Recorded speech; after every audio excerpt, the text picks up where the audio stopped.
फजल रहमान को भी बहुत ख्याल आ रहा था महंगाई का, लोगों की परेशानी का, इजाफी बिजली के बिल्स का, वो बहुत परेशान थे। उसके बाद जैसे ही वो मामला थोड़े से वहाँ से बेहतर हुए हैं, कुछ नज़र नहीं आ रहा, वो कहाँ गायब हो गए हैं। बिल्कुल ऐसा ही है, बिल्कुल ऐसा। सब सारी गलतियों में आप समझते हैं कि एक बड़ी गलती ये थी इनकी कि जो असम्बलियाँ खुद तहलील करती। मैंने कहा एक बहुत बड़ी पावर थी, वफाक से भी हाथ धोया, फिर यहाँ से भी, तो ये तो गलती। इसे क्या कहते हैं? इसे दानिशमंदी कहते हैं। ये फितरी अमर है कि जब जो है वो लीडर ही पाबंद सलासल हों तो फिर उसके बाद पार्टियां जो होती हैं वो टूट फूट का शिकार हो जाती हैं। और दोबारा हमारे सामने इसकी एग्जांपल्स मौजूद हैं, पीपल्स पार्टी की सूरत में, पीएमएलएन की सूरत में, तो वो दोबारा से उठ खड़ी होती हैं। आप क्या समझते हैं कि चूंकि ये फितरी अमर है कि बानी पीटीआई पाबंद सलासल हैं, पार्टी टूट फूट का शिकार है, उसके बाद जैसे ही बाहर आएंगे कुछ रिलीफ मिलेगा, पार्टी दोबारा अपने बाहर आएंगे? बड़ा अहम सवाल आपने किया, बाहर आएंगे इस फैसले के बाद, इस केस के बाद कैसे बाहर आएंगे?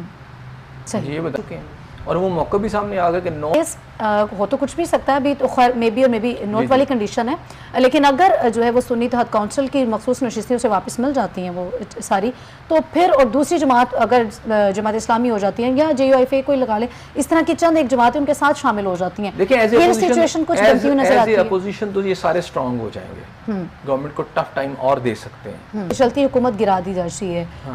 मुल्क जो है वो फिर हम ये कहें कि हम तरक्की याफ्ता ममालिक की सफ में खड़े हो जाएं, तो ये तो पॉसिबल नहीं है ना। फिर आप तो तरक्की पजीर ममालिक में रहेंगे, आप चलती हुकूमत जब दिल करता है वो हुकूमत गिरा दी जाती है। देखिए चलती हुकूमतों का मरियम नवाज ने जो है वो आज तलबा और तलबात में जो है एक वादा उन्होंने वफा कर दिया है, मोटर बाइक्स तकसीम की, क्या कहेंगे?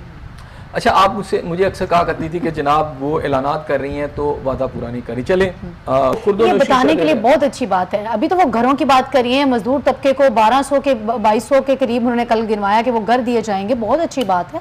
ये सारी चीज़ें तो कहने में तो बहुत अच्छी बात है, इतने अरब का जो है वो वज़ाइफ भी दिए जाएंगे, बहुत अच्छी बात है, सुनने में भी बहुत अच्छी लगती है। बात फिर वही आ जाती है, इम्प्लीमेंटेशन जब होती है तो फिर और ज़्यादा खुशी चले मैं इसको कंपैरिजन ऐसे हमने माजी, चूंकि हमारा माजी बड़ा अजीब सा ना, आपकी इसी बात पे तकलीफ दे माजी है, होना चाहिए माजी, हमने ये सारे वादे नारे दावे सुने हैं। आपके कंसर्न्स अच्छे हैं, ये शायद ही एक दो दफ़ा ऐसा अगर देखने को मिल भी गया हो खुशकिस्मती से कि वज़ीर आला पंजाब साहबा की स्पीच में जो है वो बानी PTI या फिर इस जमात का जिक्र ना हुआ हो, वो तो करती हैं। नहीं आज तो उन्होंने कोई जिक्र नहीं किया। चलिए आज तो अच्छी बात है। मेरा ख्याल है उन्होंने जो